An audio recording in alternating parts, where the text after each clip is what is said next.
მოსკოვი ცეცხლში გაეხვა. რუსეთის დედაქალაქს ადრეაც გამოუცდია დრონების იერიშები, მაგრამ მსგავსი არაფერი მომხდარა. აგვისტოს 18-ის დილის საათებში ასობით უკრაინულმა უპილოტო საფრენმა აპარატმა ქალაქის ცა დაფარა. და მიუხედავად იმისა, რომ ზოგიერთი საბოლოოდ ჩამოაგდეს, ბევრმა მაინც მიაღწია მიზანს და მიაყენა მილიონობით თუ არა მილიარდობით დოლარის ზიანი. ომი ნამდვილად და საბოლოოდ რუსების სახლში მოვიდა და სანამ მოსკოვის მცხოვრებლები უყურებენ როგორ იწვის მათი ქალაქი, მათი ეგრეთ წოდებული ძლიერი ლიდერი ვლადიმირ პუტინი გარბის რომ თავი უშველოს. მასიური რეიდი დაიწყო აგვისტოს 17-ის გვიან საათებში, როდესაც დაახლოებით 627 უკრაინული დრონი სტრატეგიული ადგილებიდან აფრინდა უკრაინის ტერიტორიაზე და დაიწყეს შედარებით გრძელი მოგზაურობა ოკუპირებული ტერიტორიების თავზე. გადააკვეთეს საერთაშორისო საზღვარი და მტრის საჰაერო სივრცე, რათა მიეღწიათ მოსკოვის რეგიონამდე, რომელიც მდებარეობს დაახლოებით 450 კილომეტრში უკრაინიდან. წარსულში ასეთი მოგზაურობა შეუძლებელი იქნებოდა. რუსეთის ფართო საჰაერო თავდაცვის ქსელი, რომელიც მოიცავს მობილურ საცეცხლე ჯგუფებს, რაკეტების ბატარეებსა და რადარის სადგურებს, შეძლებდა შემომავალი დრონების ამოცნობას და მათი უმეტესობის, თუ არა ყველას განადგურებას, მაშინაც კი სანამ ისინი დედაქალაქის რეგიონამდე მიაღწევდნენ. მართალია, მოსკოვი წლების განმავლობაში ითვლებოდა ერთ-ერთ ყველაზე დაცულ ქალაქად პლანეტაზე, სადაც ქალაქის გარშემო თავდაცვის მთელი რგოლები იყო აღმართული იმის უზრუნველსაყოფად, რომ არაფერი შეღწეულიყო. არც რაკეტები, არც თვითმფრინავები, არც დრონები. რუსეთის პრეზიდენტ ვლადიმირ პუტინისთვის უმნიშვნელოვანესი იყო თავისი ქვეყნის დედაქალაქის უსაფრთხოების დაცვა.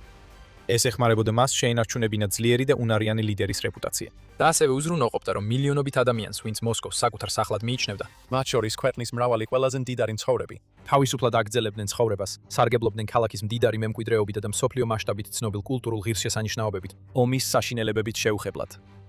ასე რომ ომის პირველ რამდენიმე წელს უკრაინა ფრთხილად ცდიდა ნიადაგს მოსკოვის მიმართულებით. დედაქალაქისკენ დრო და დრო მცირე რაოდენობის დრონებს აგზავნიდა. ხანდახან, მაგრამ რეალურად დიდ გავლენას ვერ ახდენდა. რადგან მისი უპილოტო აპარატების უმეტესობას მტრის თავდაცვა გარდაულად ანადგურებდა და ისენიც კი, რომლებმაც გააღწიეს, უბრალოდ არ ჰქონდათ საკმარისი ცეცხლის ძალა, რომ ხანგრძლივი ზიანი მიეყენებინათ. თუმცა 2026 წელს ვითარება მნიშვნელოვნად შეიცვალა. არა მარტო რუსეთის წინა ხაზის ძალები შეჩერდა, არამედ უკრაინის დრონების არმიაც ბევრად გაიზარდა. უკეთესი და უფრო ქმედუნარიანი ვიდრე ოდესმე, ხსნის შესაძლებლობას სერიოზული სრულმასშტაბიანი დარტყმებისთვის რუსეთის დედაქალაქზე. ჩვენ ეს ვიხილეთ 18 ივნის, როდესაც უკრაინამ დაიწყო თავისი ყველაზე მასშტაბური დრონების შეტევა მოსკოვზე.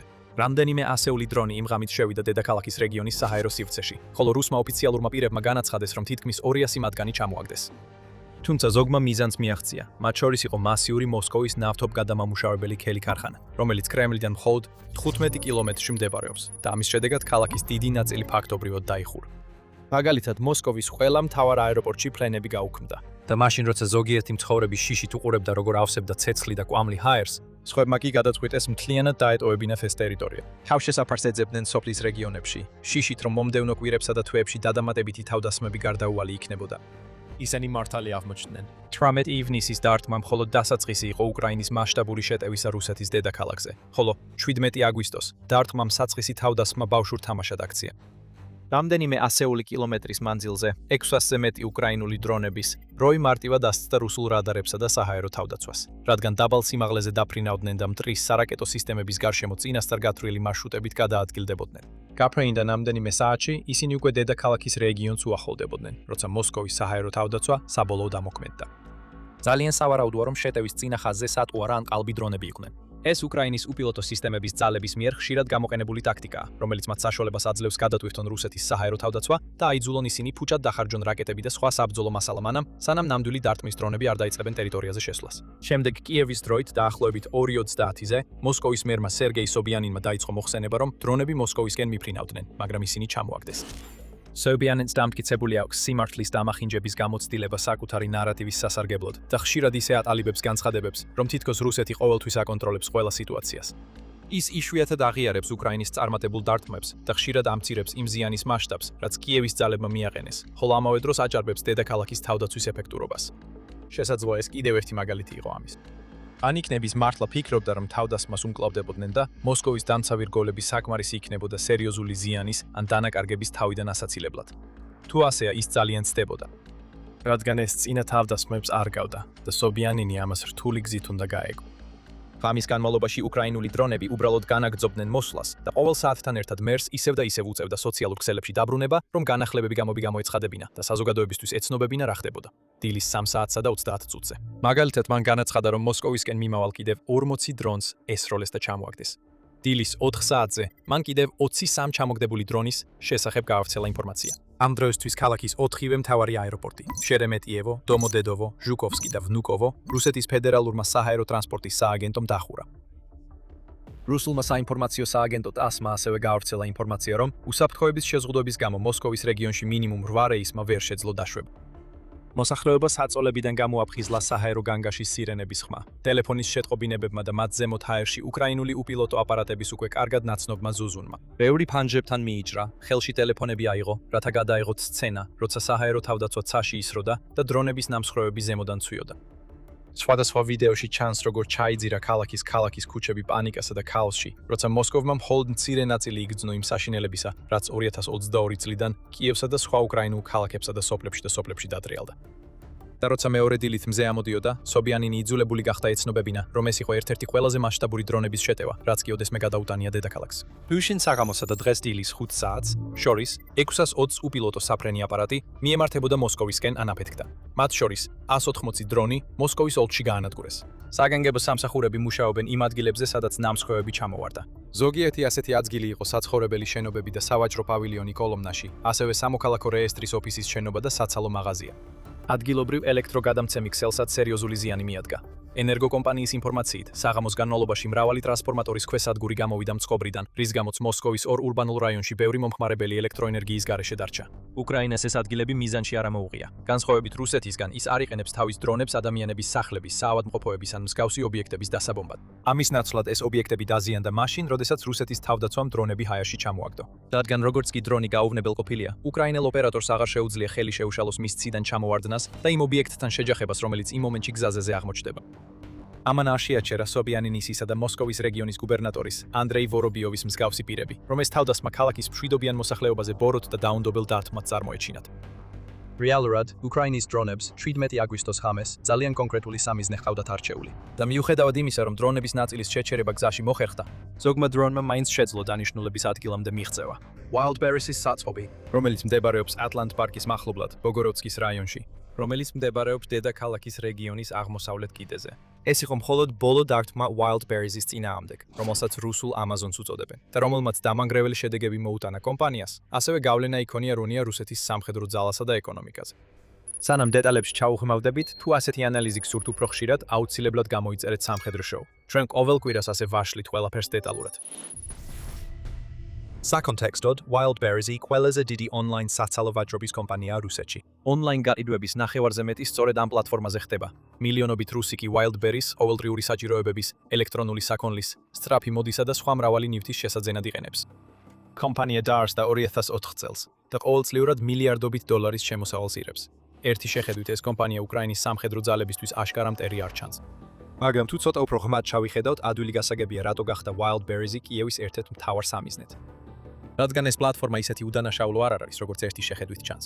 ის მხოლოდ იაფასიან საჩუქრებსა და აქსესუარებს არ ყიდის. ის ასევე ყიდის სამხედრო აღჭურვილობასა და ორმაგი დანიშნულების პროდუქტებს, რომლებსაც შეიძლება ჰქონდეთ როგორც სამოქალაქო, ასევე სამხედრო გამოყენება. მაგალითად დრონები, კამუფლაჟური უნიფორმები და ნავიგაციის მოწყობილობები, რომ რამდენიმე მაგალითი დავასახელოთ. რადგან რუსეთის ჯარისკაცებს ხშირად მხოლოდ ყველაზე საბაზისო მარაგს აძლევენ, ბევრი სამხედრო პირი მიმართავს Wildberries, რათა შეიძინოს დამატებითი ნივთები, რომლებიც მათ სჭირდებათ ბრძოლის ველზე გადარჩენისთვის და უკრაინულ პოზიციებზე შეტევების განსახორციელებლად. ამის გააზრების შემდეგ უკრაინამ არ ისურვა უბრალოდ გვერდზე გადგომა და საცალო ვაჭრობის გიგანტისთვის რუსეთის არმიის გაძლიერებისა და ხელახლა მომარაგების ნება დართვა. ამიტომ 18 ივლისს უკრაინის უპილოტო სისტემების ძალებმა დაიწყეს დარტყმების სერია Wildberries-ის ობიექტებზე. იმ ღამეს ორი საწყობი გახდა სამიზნე და განადგურდა, ერთი ელექტროსტალში და მეორე კოტოვსკში. შემდეგი რეიდის შედეგად, რომელიც 20 ივლისს განხორციელდა, კოლოდინოში Wildberries-ის ლოგისტიკურ ცენტრს სერიოზული ზიანი მიადგა და მას შემდეგ მრავალი სხვა დარტყმაც განხორციელდა. რუსეთის სხვადასხვა რეგიონში Wildberries-ის საწყობებში ძლიერი ხანძრები მძვინვარებდა და მძლავრი აფეთქებების ხმა ისმოდა. ამ თავდასხმების გავლენა უზარმაზარი იყო. ექსპერტების შეფასებით, Wildberries-ის საწყობების დაახლოებით 2.4 მილიონი კვადრატული მეტრი, ფართობი უკვე დაზიანებულია. ეს კომპანიის საერთო საწყობების მოცულობის დაახლოებით 43%-ს შეადგენს, რაც დაახლოებით 5.6 მილიონი კვადრატული მეტრი. განადგურებული საქონლის ღირებულება აგვისტოს 14-ში ასევე შეფასდა დაახლოებით 445.507 მილიარდ რუბლად, ანუ 5.24-დან 5.96 მილიარდ დოლარად. მოსკოვის საწყობზე ბოლო თავდასხმის შემდეგ ეს მაჩვენებელი სავარაუდოდ კიდევ უფრო გაიზრდება. სინამდვილეში საქონლის ელექტრონულ პლატფორმებზე ვაჭრობის მომწოდებელთა ასოციაცია APTEP, რომელიც ფართო გამოცდილებას ფლობს იმ ბიზნესში, რასაც Wildberries აკეთებს, აფასებს ამ მაჩვენებელს კიდევ უფრო მაღალ ნიშნულზე, დაახლოებით 600-დან 700 მილიარდ რუბლამდე, ან 7.06-დან 8.24 მილიარდ დოლარამდე, თავად კომპანიას როგორც მიიჩნევა, პირდაპირ ზარალი შეიძლება მიადგა 2.6 მილიარდ დოლარამდე. მაშინ, როცა ათასობით მცირე ბიზნესის მფლობელმა, რომლებიც მასზე არიან დამოკიდებული, უკრაინის თავდასხმების შედეგად საკუთარი მარაგი და კომპანიები ცეცხლში გახვეული იხილეს. და მიუხედავად იმისა, რომ Wildberries-მა სასწრაფოდ შეცვალა თავისი კომპანიის პოლიტიკის დოკუმენტები, რათა უარია თქვა ამ ზარალზე პასუხისგებლობაზე, ამ ბიზნესის მფლობელთაგან ბევრი საკუთარ რისხვას კომპანიასა და რუსეთის მთავრობას ანთებს და დაუყოვნებლივ კომპენსაციას ითხოვს. თუმცა კრემლის ანონიმურმა წყარომ, რომელმაც Reuters-თან ისაუბრა, გაამხილა, რომ რუსეთს უბრალოდ არ აქვს საკმარისი თავისუფალი სახსრები, რათა ყველა დაზარალებული გამყიდველი დააკომპენსიროს. The Wildberries-ის თავდასხმების კამპანიით, რომელიც ჯერ კიდევ გრძელდება, ქაოსი აქედან მხოლოდ გაგრძელდება. იქნება გაკოტრებების ტალღა თქვა წყარომ. არავის აქვს ისეთი ფული, რომ გამყიდველები დააფინანსოს. მან დაამატა, რომ ამ თავდასხმებმა ეკონომიკას სერიოზული დარტყმა მიაყენა და სწორედ ამაზე იყო უკრაინის იმედი. უკრაინის თავდაცვის სამინისტრომ ცოტა ხნის წინ დაადასტურა, რომ Wildberries-ის 10 მთავარი ლოგისტიკური ცენტრიდან 7 უკვე გამოუყენებელია. და მთავარი სადაზვერო სამმართველო HUR-შიც ასევე დაიწყეს კიბერომის კამპანია ამ საცალო ბრენდის წინააღმდეგ. 10 აგვისტო, 11 აგვისტო. რიცხვებში HUR-ის ჰაკერებმა Wildberries-ის ციფრულ ინფრასტრუქტურას შეუტიეს, რის შედეგადაც გადაიშალა გადახდის სისტემები და მომხმარებელთა მომსახურება. ბოლო მოსკოვის დარტყმის შედეგად ცეცხლი გაჩნდა ბოგოროდსკის Wildberries-ის საწყობში, რომელიც როგორც წესი მილიონობით დოლარის ღირებულების პროდუქცია ინახება, რომელიც შეიძლება მოიცავდეს ტელევიზორებსა და ტაბლეტებს, სამხედრო აღჭურვილობას, წიგნებს, ტანსაცმელსა და საყოფაცხოვრებო ნივთებს. მოსკოვის ოფიციალური პირები სწრაფად ამტკიცებდნენ, რომ ობიექტს მინიმალური ზიანი მიადგა, ხოლო თავად Wildberries-მა განცხადება გაავრცელა, რომ ტერიტორია ევაკუირებული იყო, არავინ დაშავებულა და ხანძარი სწრაფად ლიკვიდირდა. მაგრამ ფაქტია, რომ ასეთი განცხადებები არ შეიძლება აღვიქვათ როგორც უთხოვარი სიმართლე. Wildberries-ი ახლა ზიანის მაქსიმალურად შემცირებას ცდილობს, რადგან კომპანია ებრძვის კრიზისს, რომელსაც არასდროს ელოდა, ამიტომ ცხადია ის იტყვის ყველაფერს, რაც საჭიროა, რომ ხალხი კიდევ უფრო მეტად არაეფორიაქოს, ვიდრე უკვე არიან. იგივე ეხება რუს ოფიციალურ პირებს, როგორიცაა Sobyanin და Vorobiovi, რომლებიც ყოველთვის ცდილობენ უკრაინის დათმების შეთქმების დაკნინებას, ეგების დაკნინებას. რეალურად ამდენი დრონის მოსკოვის საჰაერო სივრცეში შეჭრის ფონზე უფრო სავარაუდოა, რომ საწყობი სერიოზულად დაზიანდა, რაც შეიძლება გამოეწვია შიგნით შენახული საქონლის დიდი რაოდენობით დაკარგვას. თუნდაც ასე არ იყოს, ეს დარტყმა კვლავაც ამტკიცებს, რომ უკრაინას შეუძლია და დაატყამს სარტყამს სადაც და როცა უნდა, და რომ Wildberries-ის არც ერთი ობიექტი უსაფრთხო არ არის. ის ფაქტი, რომ 600-ზე მეტი დრონი შეძლო მოსკოვში დარტყმა, ასევე მკაცრი ბრალდებაა იმისა, თუ რამდენად დაეცა რუსეთი. ქვეყანა, რომელსაც მსოფლიოში მეორე ყველაზე ძლიერი არმია უნდა ჰყავდეს, ვეღარ იცავს საკუთარ დედაქალაქს მოწინააღმდეგისგან, რომელიც ბევრად უფრო პატარა და სუსტია. ყველაზე ცუდი ამ ყველაფერში ისაა, რომ ეს თავდასხმა ერთჯერადი არ ყოფილა. ეს უკვე ტენდენციად იქცა. ბოლო კვირებსა და თვეებში დედაქალაქზე, მის მიმდებარე ქალაქებსა და გარეუბნებზე არაერთი წარმატებული დარტყმა განხორციელდა. როგორც ჩანს, მოსკოვის სახელგანთქმული თავდაცვითი რგოლები ვეღარ უზრუნველყოფს მოსახლეობის უსაფრთხოებას და ადვილი წარმოსადგენია, რომ უახლოეს მომავალში რუსეთის მთავრობის ცენტრზე კიდევ უფრო დამანგრეველი და გამანადგურებელი თავდასხმები განხორციელდეს. რაც შეეხება რუსეთის მთავრობას, მოსკოვის ბევრ მცხოვრებს ლოგიკურად შეიძლება დაესვა კითხვა: სად იყო პრეზიდენტი პუტინი მაშინ, როცა ქალაქი იწვოდა? ისტორიულად პუტინი თავის დროის უმეტეს ნაწილს მოსკოვში, კრემლის წმინდა დარბაზებში ატარებდა, სადაც თავს ყველაზე უსაფრთხოდ გრძნობს.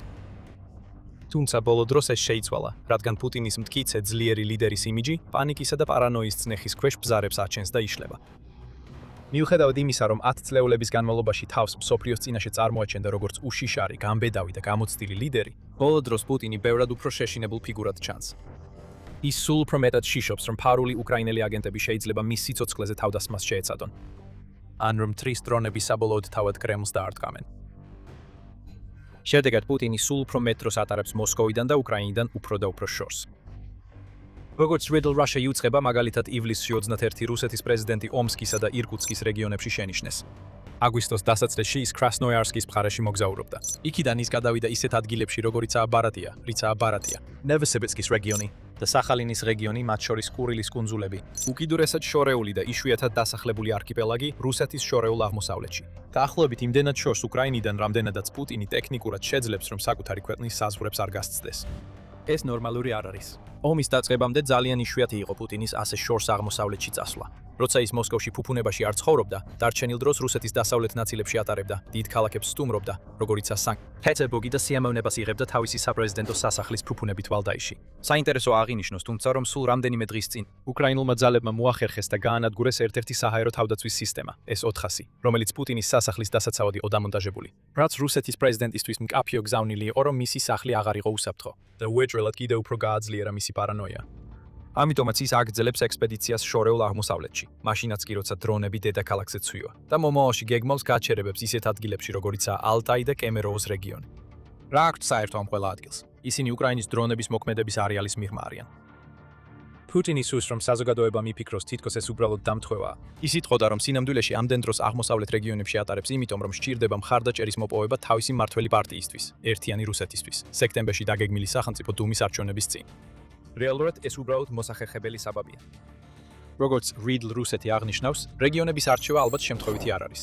უკრაინული დრონები და რაკეტები სიბირის ქალაქებამდე არ აღწევს. ერთადერთი გამონაკლისია ომსკზე განხორციელებული დარტყმა და რა თქმა უნდა, შორეულ აღმოსავლეთამდე საერთოდ არ აღწევს. შესაბამისად, პუტინი იქ შეიძლება იმოგზაუროს სერიოზული უსაფრთხოების შიშის გარეშე. მოკლედ, რუსეთის პრეზიდენტი შეშინებულია. პოლიტიკური ლიდერები პირდაპირ სახლში დაბრუნდებოდნენ თუ გაიგებდნენ თავდასხმის შესახებ თავიანთი ქვეყნის დედაქალაქზე. პუტინი კი ურჩევნია ყურები დაიხშოს და თავი ისე მოაჩვენოს, თითქოს არაფერი მომხდარა. იმალება ყველაზე უსაფრთხო ადგილებში, რაც კი შეუძლია იპოვოს. ნიღაბი ჩამოვარდა. ძლიერ მმართველს ნამდვილი სახე გამოუჩნდა და პუტინის პარანოიამ შეიძლება საბოლოოდ მისი დასასრული გამოიწვიოს, რადგან დროთა განმავლობაში მისი ყველაზე ახლო მოკავშირეებიც კი შეიძლება დაიღალონ მისი მშიშარა ტაქტიკებით. შეგიძლიათ მეტი გაიგოთ იმ უამრავ პრობლემაზე, რომლებიც პუტინს კრემლში დაუგროვდა ამ ვიდეოში, სადაც ჩანს, როგორ უხელმძღვანელა რუსეთის პრეზიდენტმა თანამედროვე ისტორიის ერთ-ერთ ყველაზე ძვირადღირებულ სამხედრო კამპანიას. ან ნახეთ ეს ვიდეო, სადაც ჩანს, როგორ მიიყვანა უკრაინამ რუსეთი ყველაზე მძიმე კრიზისამდე საბჭოთა კავშირის დაშლის შემდეგ. და არ დაგავიწყდეთ, გამოიწეროთ სამხედრო შოუ, რათა არ გამოტოვოთ ახალი სამხედრო სიახლეები და სიღრმისეული რეპორტაჟები მომდევნო კვირებში. მადლობა ყურებისთვის.